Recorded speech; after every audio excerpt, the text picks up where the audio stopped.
Hello mga kainahan, for today's video is magluluto tayo ng karning baboy na bukog.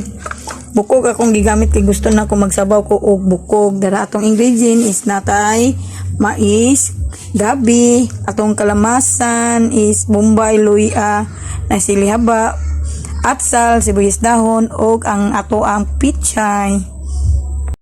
Then, nahiwaan na ato ang kalamasan, atong bombay, luya, stock sa sibuyas dahon, then atsal, then but nga nakudahan og asin ato ang karni nga baboy, na po ng bukog, then nahiwa na po na to ang ato ang mais, ready to cook na to ang gabi, ito ang silihaba, stock sa pichay, og ang dahon sa pichay.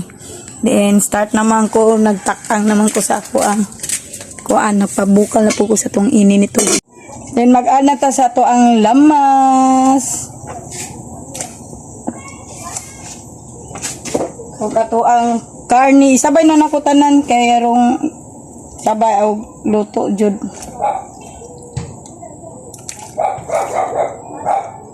Karni na tong bukog-bukog.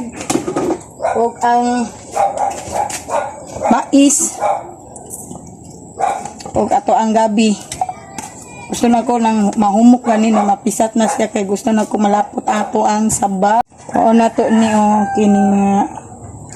kini atong kini ato o na to ni. Then ata o paminta powder.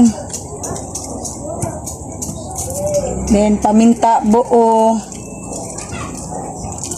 Then laurel.